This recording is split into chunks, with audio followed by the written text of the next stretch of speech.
productivity and good for the economy. Question number 12, the Right Honourable Winston Peters. This is a question to the Minister for Canterbury Earthquake Recovery.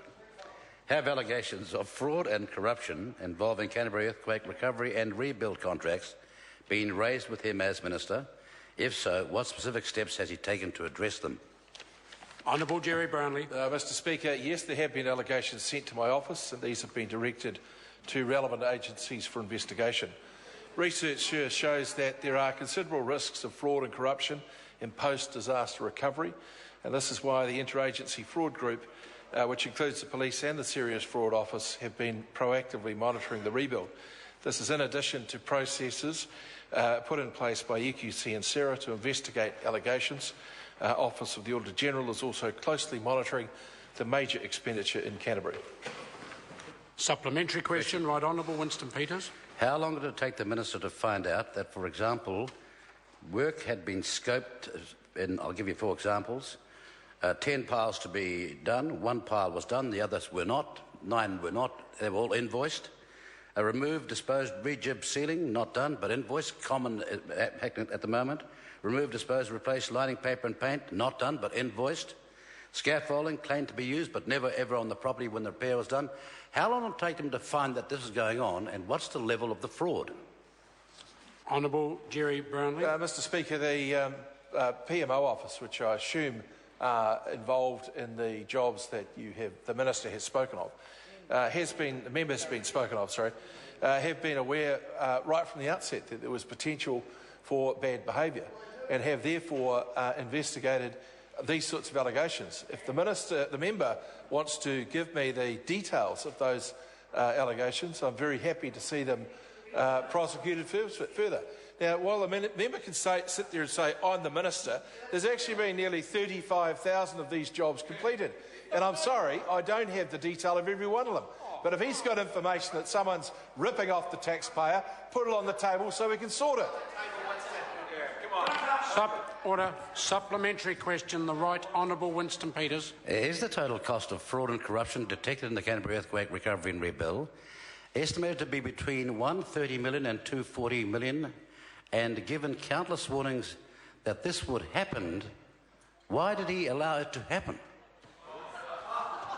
Right Honourable Jerry Brownlee. Mr Speaker, I don't know where that figure came from. We don't want any fraud, and that's why we have a proactive group of interagency authorities making sure that we don't get this sort of thing happening, and why if anybody is caught fraudulently invoicing EQC or the EQR office, they'll get dealt to. Supplementary question, the Right Honourable Winston Peters. If 33,398 houses have been completed to date, most of which Fletcher Construction as overall project managers, and who have charged for the scope of works for each house and invoiced that work, then what is the level of Fletcher's involvement in this corruption and fraud? Honourable Jerry Brownlee. Mr Speaker, this has got all the hallmarks of the fairy touched the bottom. I've got to say... Order. We have a point of order from the Right Honourable Winston Peters. I'm asking him as to how, when the majority of contracts are scoped and invoiced signed off by Fletcher's, what is their level of involvement? And he's starting to say it's got all the hallmarks of something.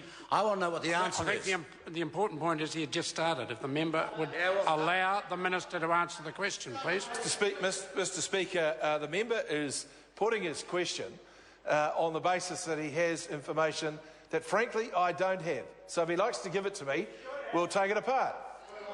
Point of order, Right Honourable Winston Peters. Speaker, this Minister has had over 3 hours to get the answer ready. Order. Would the member raise his point of order? Well, I'm getting to the point of order. But I'm trying to justify why the point of order is a reasonable one. Of order. And that you should seriously consider. He's the Minister. He's had 3 hours to get this ready. He's got a whole lot of stuff. Is the point of order that you... And my point of order is it ill behoves you to allow him to ask me for the evidence when he's paid to do that, and he's got tens and tens of hundreds of servants to do that as well. Order. Speaking to the point of order, Honourable Jerry Brownlee. Mr Speaker, the question says, have allegations of fraud or corruption involving Canterbury Earthquake Recovery and Rebuild contracts been raised with him as Minister? If so, what specific steps has he taken to address them? I'm happy to table the answer, if he would understand if I read it, but I say yes. The question, order, point of order, right on. Speaker, the Minister gets up, reads out the primary question, which was not the question he was asked to address and which I was raising my point of order on, and you find that acceptable. Order. This is enough time wasted on this. The member asked the question, the Minister addressed the supplementary satisfactorily. Is it a fresh point of order? It is a fresh point of order. Fresh point of order. Mr. Speaker, are you saying that the Minister's answer to my question was the same question I put in the primary question? No, I'm not. I'm saying that the Minister adequately addressed the supplementary question. That concludes question time.